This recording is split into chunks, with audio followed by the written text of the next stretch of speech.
Assalamualaikum warahmatullahi wabarakatuh. Alhamdulillahirabbil alamin. Kembali belajar dengan Ustaz Wahyu, belajar hijaiyah. Kita masih belajar menulis huruf bersambung ya, saya.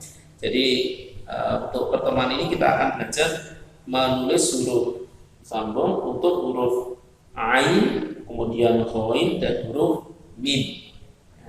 Jadi hari ini kita akan belajar ketiga huruf ini. Insya Allah kalau kita sering belajar, sering berlatih, insya Allah kita akan mudah ya menulis ketiga huruf ini dan dirangkai dengan huruf-huruf yang lain. Mari kita bersama-sama belajar menulis huruf ain, ghain, dan mim dengan tulisan bersambung.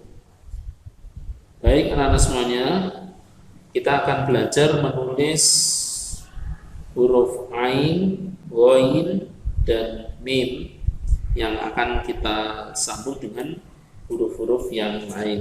Tetapi sebelum kita belajar menulis, kita lebih dahulu ya mengetahui bagaimana perubahan bentuk huruf ain, ghain, dan mim ketika ada di awal, di tengah, dan di akhir. Baik, kita pertama untuk huruf ain. Untuk huruf ain di awal itu kita cukup di kepalanya saja. Kita ambil, kemudian ada tanda titik, itu artinya ketika disambung dengan huruf yang lain. Bagaimana ketika di tengah? Nah, ini ada perubahan. Nah, lihat bagaimana penulisannya seperti ini. Nah, jadi ini ada huruf sebelumnya dan ada huruf sesudahnya. Bagaimana ketika dia di akhir, hampir sama dengan yang di tengah, tapi nanti ya penulisannya ada di bawah, ya, ada bawahnya. Nah, seperti ini ya, kembali seperti bentuk di awal, tetapi kepalanya sudah berubah. Bagaimana dengan untuk ghain?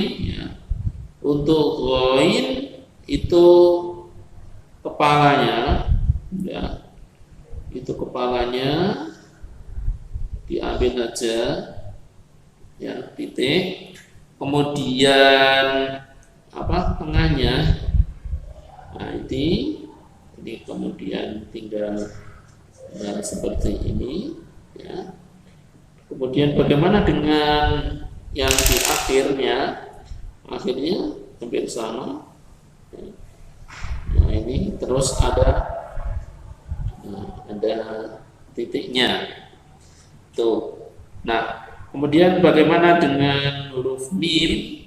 Kalau huruf mim itu kita ambil kepalanya ya, kemudian ada ininya. Kemudian kalau di tengah bagaimana? Di tengah seperti ini. Nah kalau mau buat huruf mim, maka bentuknya seperti ini, dan ketika di akhir dia akan hampir sama dengan bentuk semua.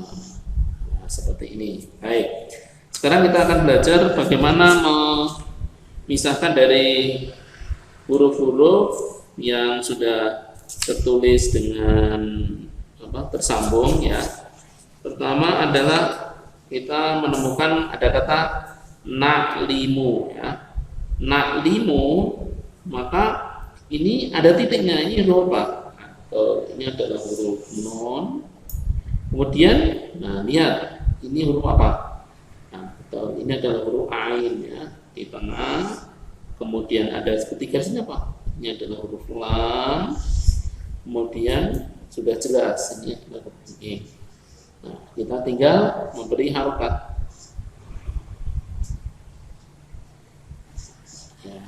Kemudian yang berikutnya, yang nomor 2 ya, latih yang kedua itu ada kata aslun.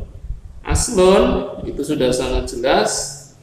Ini adalah huruf depan dari ain ya. Kemudian pada seperti sisir. Nah, ini bentuk aslinya adalah huruf sin. Kemudian sudah sangat terlihat ya, adalah huruf lam. Kita beri harokat. Ya. Kemudian berikutnya adalah ada kata sami'a. Depan apa ini? Ya, ini adalah huruf sin. Ya, sin. Kemudian ada apa ini? Ada di tengah. Nah, betul, ini adalah huruf mim yang ada di tengah. Kemudian ada, ini apa ini? Nah, benar, ini adalah huruf ain yang di akhir. Sami'a. Ya.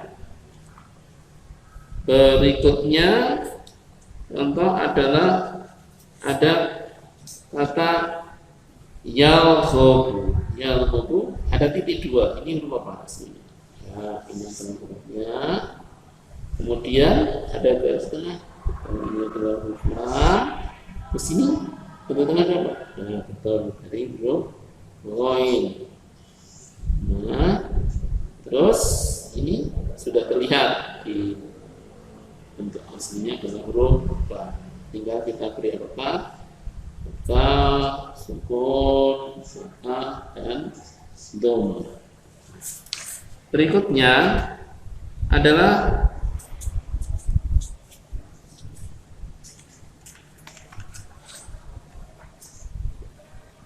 kita akan misalkan ada kata balik. Balik ini huruf apa? Ini adalah huruf ba, kemudian ada lam, kemudian ini huruf apa? Nah, ini adalah huruf, maksudnya adalah huruf ghain. Ya. Tinggal kita beri